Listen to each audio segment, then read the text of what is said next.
Hoje eu não tô com tempo, por isso eu vou passar a matéria para vocês, depois vou passar trabalho e não quero ninguém me atrapalhando. Por isso, quem quiser dormir pode dormir, só, por favor, não me atrapalhem. Certo. Antes de eu falar sobre esse assunto, vamos falar um pouco sobre eletricidade. Da onde que veio a eletricidade? Bom, lá do início dos tempos, os homens da caverna utilizavam relâmpagos para conseguir uma certa energia, né? A partir dos relâmpagos baterem no chão, surgiu o fogo. O fogo, uma fonte de energia e de calor, fazia com que os homens da caverna acendissem, ficassem com... só você prestou atenção. Bom, eu vou passar um trabalho sobre o Thomas Edison, por isso eu gostaria que vocês fizessem um documentário. Pode ser de qualquer jeito, qualquer forma, só por favor me entreguem até semana que vem, tá bom? Tá bom, eu aviso eles. Obrigada.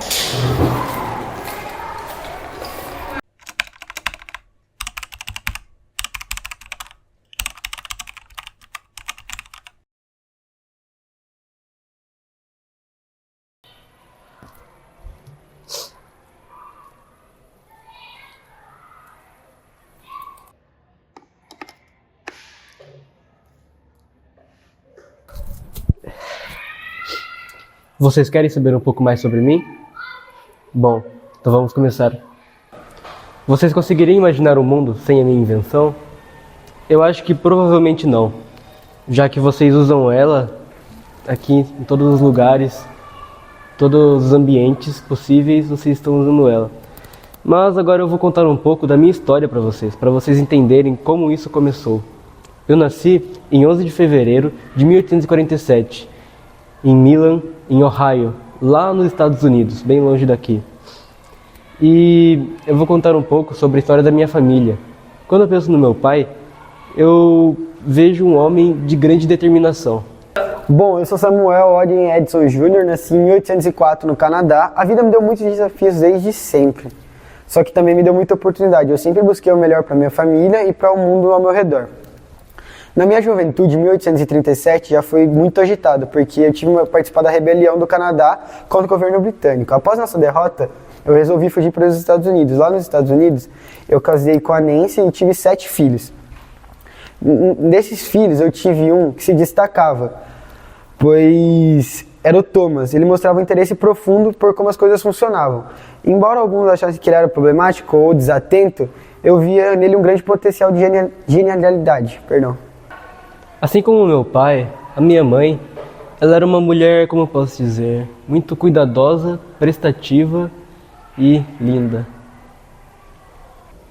Eu me chamo Nancy Matthews Elliott, eu sou a mãe do Thomas.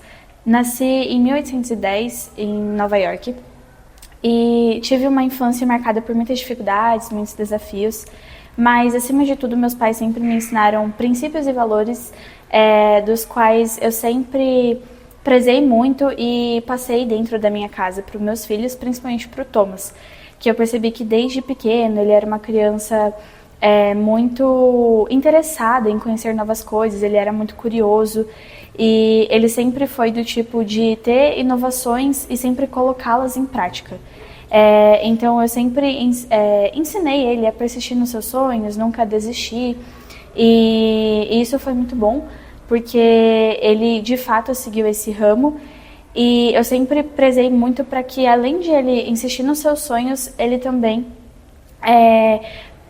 fosse perseverante, construísse um caráter bom, né, fosse honesto, acima de tudo, porque a gente sabe que nesse ramo que ele ia seguir ia ser muito difícil, muitas pessoas iam querer, talvez, roubar a ideia dele, mas ele sempre foi muito criativo, muito inovador, e quando pequeno, eu sou professora infantil, eu tive que, por motivos pessoais, bem pessoais na verdade, eu tive que ensinar ele em casa e concluir a escola primária dele dentro de casa. Os dias da escola. Apesar de minha passagem por ela ter sido bem curta, de apenas 3 meses, já foi o suficiente para deixar uma marca em meu peito. Pois desde o meu primeiro dia de aula, os professores e alunos já me consideravam uma pessoa bem diferente, por ser mais inteligente e astuto. Eu sempre tive essa fome por curiosidade. Então, já foi bem marcante assim para mim. A minha mente estava sempre distraída nos objetos ao meu redor, tanto que eu vivia pegando as coisas escondidas da sala para ficar desmontando e entendendo como tudo funcionava. E nem todos os professores sabiam o que fazer comigo, porque não sabiam se eles me davam suspensão, se eles se orgulhavam de mim, então eu ficava nesse meio termo. Daí eu acabei decidindo por sair da escola. Minha surdez é um assunto bem delicado para mim, porque foi um processo tanto quanto complicado. Os médicos afirmavam que era uma febre escarlate que eu havia adquirido quando eu era criança. Outros já afirmavam que era uma predisposição genética que eu já tinha para ser surdo. Porém, eu não deixei que isso afetasse meu trabalho e minhas descobertas. E eu sempre quis passar por cima disso de forma inteligente. Como eu havia dito anteriormente, desde pequeno eu era sempre fascinado por entender como tudo funcionava, como as coisas ao redor realmente eram. A minha mente borbulhava de ideias, eu ficava com perguntas e eu decidi ter uma ambição enorme por entender como o mundo em si realmente funciona. E foi essa ambição que me levou a me tornar o maior inventor da história da humanidade. Bom, meu nome é Chloe Edson, eu sou filho do Thomas Edison e meu pai ele sempre acreditou que dormir era uma perda de tempo. Ele achava que a gente tinha que diminuir a quantidade de sono que a gente tinha e aumentaria a nossa produtividade. Tanto é que ele tinha uma cama no laboratório dele. Ele dormia cerca de, 4 horas por dia. Daí ele dividia esse sono dele em curtos cochilos ao longo do dia. E ele sempre acreditou que isso aumentava a eficiência dele, a produtividade dele nos projetos dele. Não sei, meu pai sempre teve... Me chamo Mary, sou uma amiga próxima de Thomas Edison. E apesar de todo mundo conhecer a figura excêntrica e a figura super dedicada que ele era, Thomas era uma pessoa super carinhosa, principalmente com seus filhos. Ele sempre os induzia a ir em seu laboratório, os mostravam coisas novas e os davam apelidos.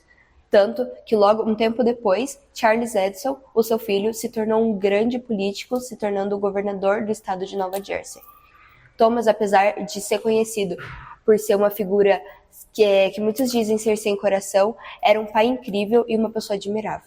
Deixa eu contar um pouco agora sobre a minha rivalidade com Nikola Tesla. Bom, eu defendia a corrente contínua e ele defendia a corrente alternada. A gente ficou nessa briga por diferentes patentes e tal, porque eram duas aplicações diferentes para o mesmo intuito, mas duas aplicações diferentes. A gente ficou nessa briga para ver qual realmente era melhor e mais segura. Eu, particularmente, acredito que a minha corrente contínua seja mais segura e a corrente alternada extremamente perigosa. Apesar de suas boas aplicações, eu acredito que não deve ser utilizado em público. Eu desenvolvi a lâmpada incandescente em 1879, utilizando filamentos de carbono. E através disso eu criei uma fonte de luz segura, duradoura e confiável. E essa nova fonte de luz que eu inventei revolucionou a maneira de como vivemos e trabalhamos durante a noite, podendo tornar nossos dias muito mais produtivos. Mais alguma pergunta? Não? Então vou encerrar por aqui. Obrigado pela entrevista. Até mais. Mas foi essa mesma curiosidade que me levou a encontrar soluções inovadoras para os desafios que enfrentei. E lembrem-se, meus amigos, o segredo não está apenas em encontrar respostas, mas em nunca deixar de questionar. A curiosidade é a luz que guia o caminho para o futuro.